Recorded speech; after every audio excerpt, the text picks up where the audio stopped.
اور فوراً اس کے ساتھ حویلی آ گئی۔ نینا کے کمرے کے پاس انہیں چھوڑتا وہ کچن میں اپنے لیے کافی بنانے چلا آیا۔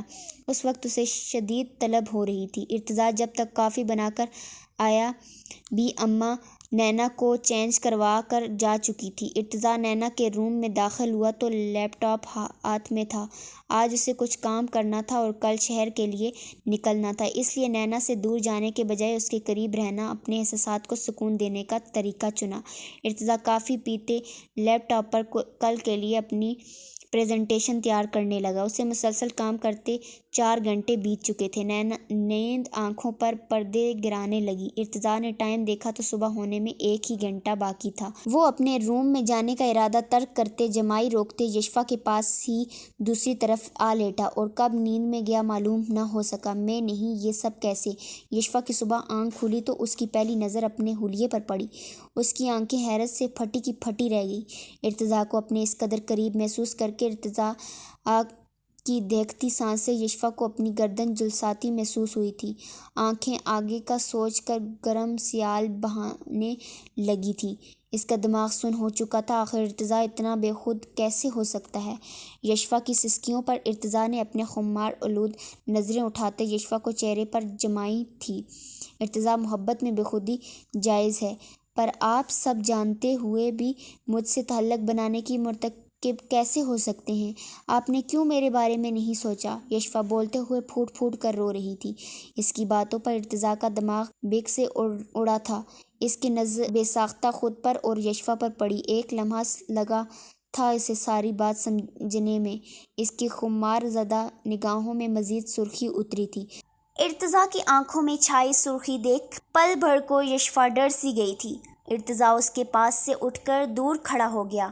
ارتضیٰ کو خود سے خوف محسوس ہوا، کہیں وہ اپنے طیش میں یشفا کو کوئی نقصان نہ پہنچا دے۔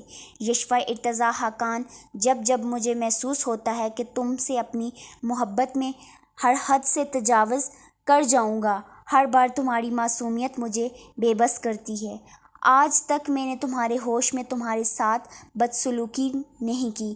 تمہیں لگتا ہے رات کی تنہائی میں اپنے ہی گھر میں نقب زنی کروں گا؟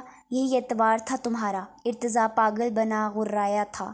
ارتضیٰ کی آواز میں ٹوٹے ہوئے کانچ کی مانند کرچیاں تھیں، جیسے اپنی آنکھوں سے ہی وہ یشفا کے وجود کو خاکستر کر دے گا۔ تو پھر کیا کر رہے تھے میرے اتنے قریب؟ اور میرے کپڑے یہ کس نے تبدیل کیے؟ سمجھتے ہیں کہ اپنی جھوٹی باتوں سے بہلا لیں گے؟ مجھے دھوکہ دیا ہے آپ نے، مجھے اپنی محبت کی آڑ میں میرا وجود داغدار کر گے۔ یشفا کے الفاظوں نے ارتضیٰ کی سب سے بڑی ہار ماپی تھی۔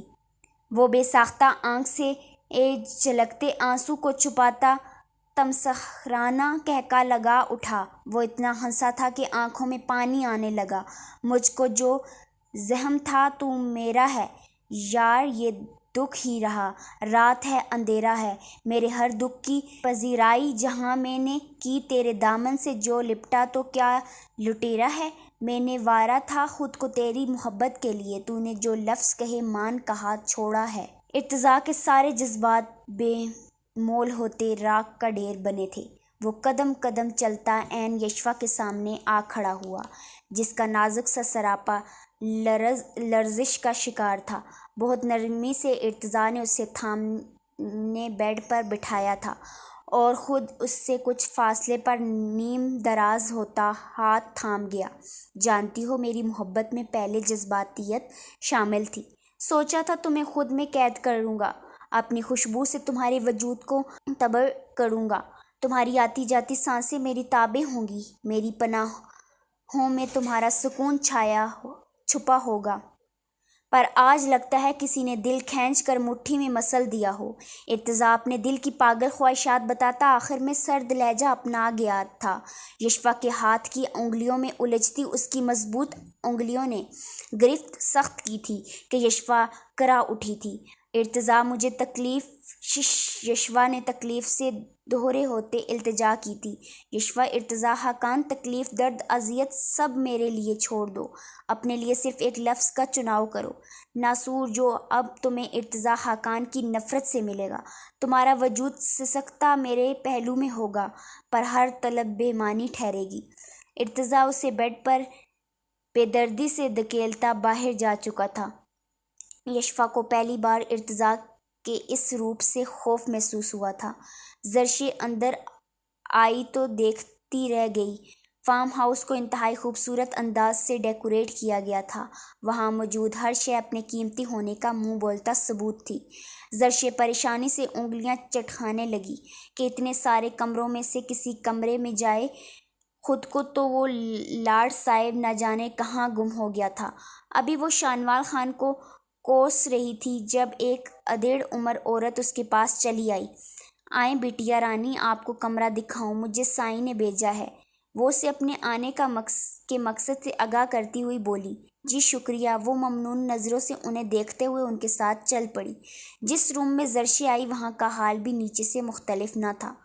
گلاس وال پر لٹکے گرے اسٹائلش پردے، بلیک بیڈ شیٹ جہازی سائز بیڈ پر بچھی کمرے کو مزید خوبصورت بنا رہی تھی۔